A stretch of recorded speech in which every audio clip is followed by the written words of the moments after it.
The Last Human Hour, Chapter 2. Lena woke to the sound of her apartment forgetting her. The panel beside the door clicked 3 times before sunrise. It was a small civic sound, the kind the city used for harmless corrections, a water ration adjustment, a curfew reminder, a payment that had cleared too late to matter. She opened her eyes in the dark and waited for the announcement. No voice came. Only the click again. 3 soft taps inside the wall. She sat up on the narrow bed.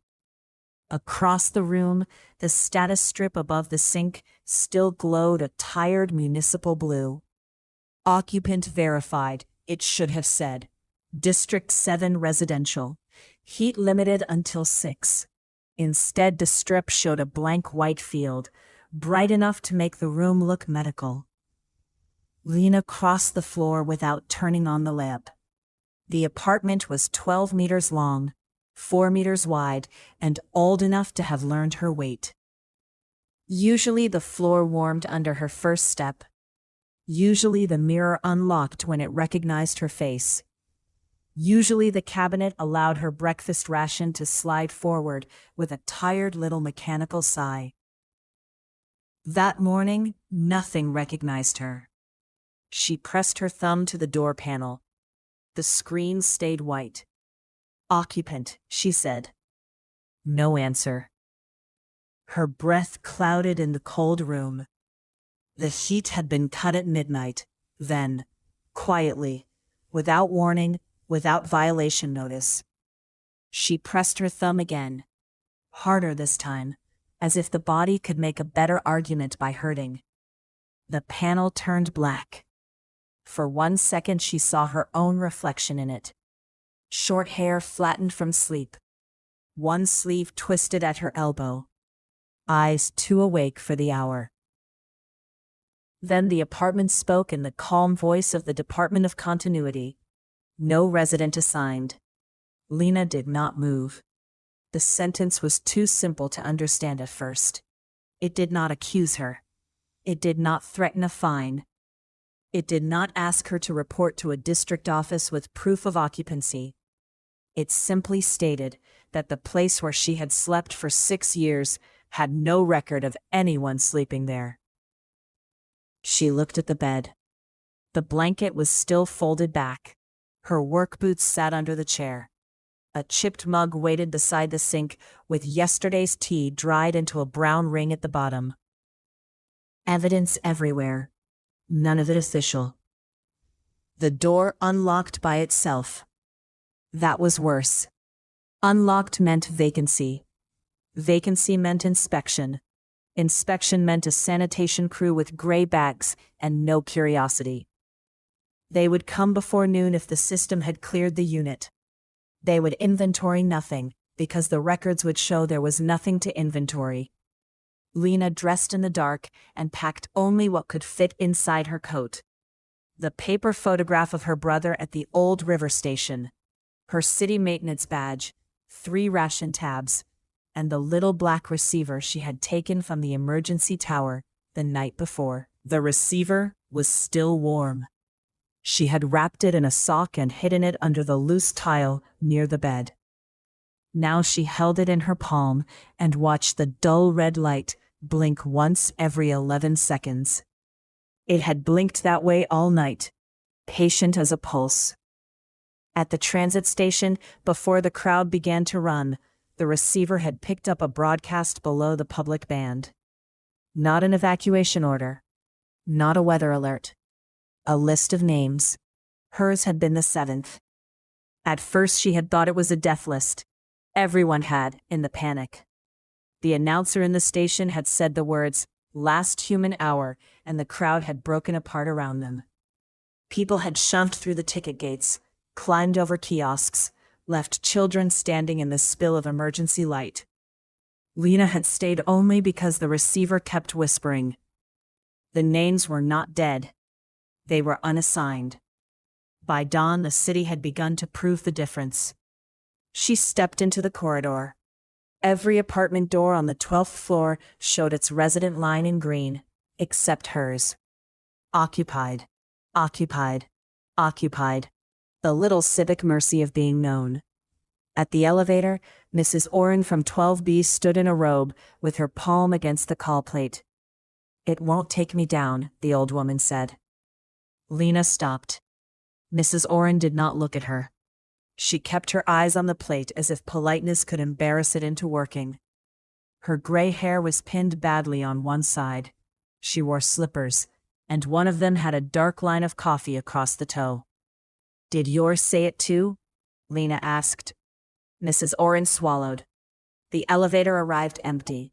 Its doors opened with a clean bell. On the wall inside, the passenger screen read, "Authorized residents only." Mrs. Oren tried again. The elevator did not accept her thumb. "My son is in 12 South," she said. "He comes on Thursdays. The panel told me there is no delivery recipient at this address." Lena looked down the corridor. Behind every other door, the building breathed normally. Pipes knocked. A child coughed. Someone's kettle whistled and cut off. Only 2 vacancies on the floor. No, she corrected herself. Not vacancies. People. "Go back inside," Lena said. "Lock your door manually. Do you have a manual lock?" They removed them after the fire code.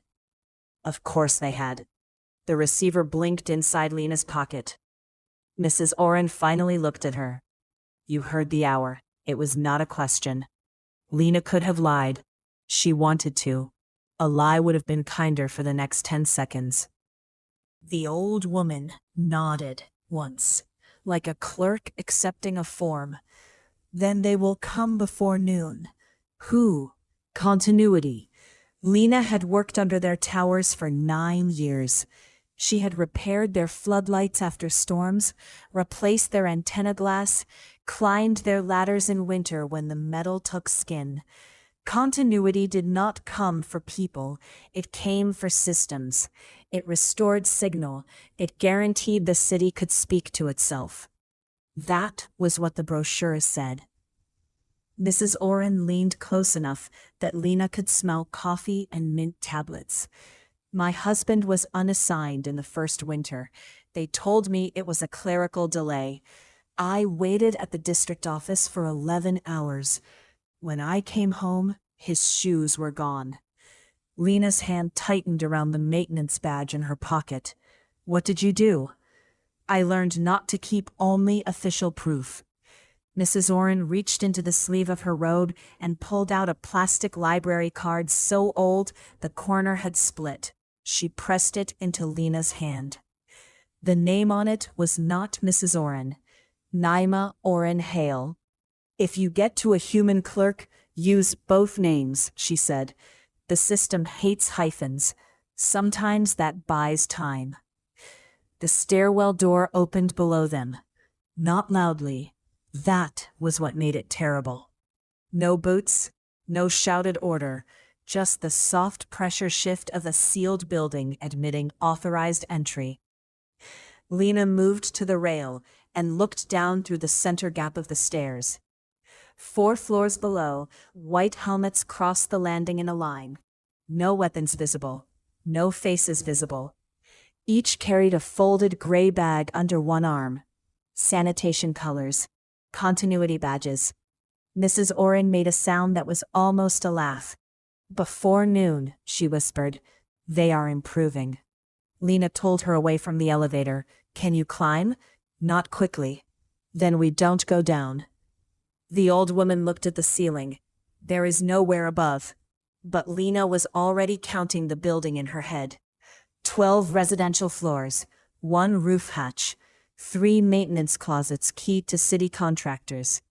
A signal repeater bolted above the laundry vent. She had signed off on its inspection 2 months ago because the contractor never showed, and everyone wanted to go home. There was always somewhere above, if the city had been cheap enough. She took out her badge and slid it into the maintenance closet slot at the end of the corridor. The light stayed red.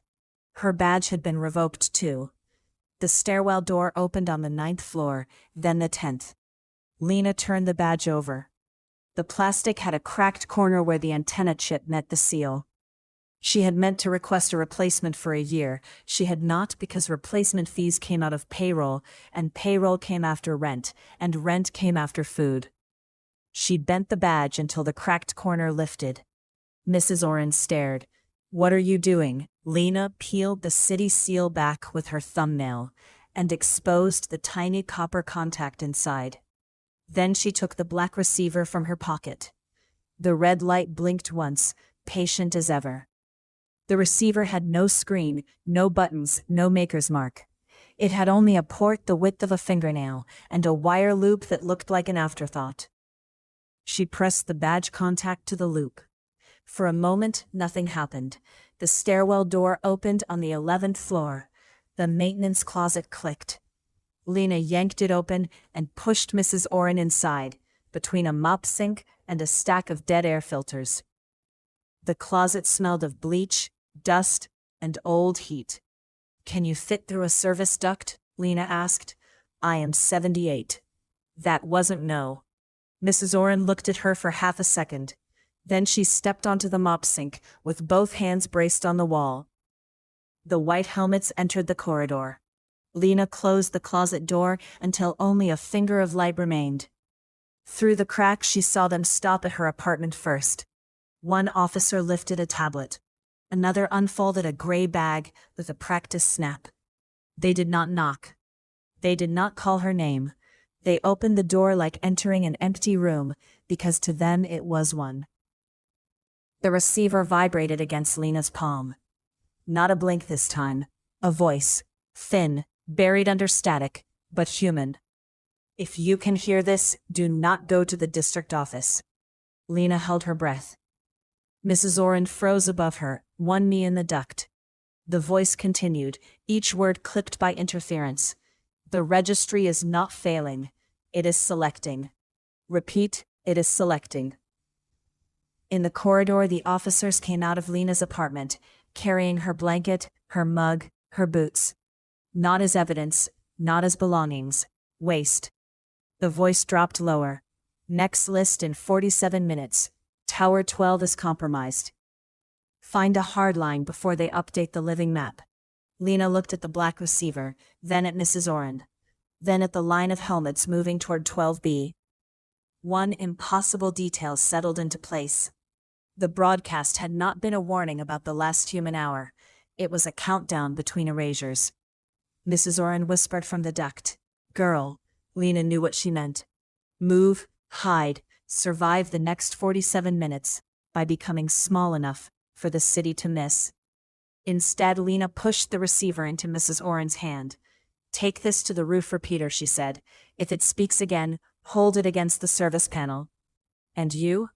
The officers reached 12B. Lena picked up the broken half of her badge from the floor. It was useless now, officially. But it still had her name printed on it in black letters.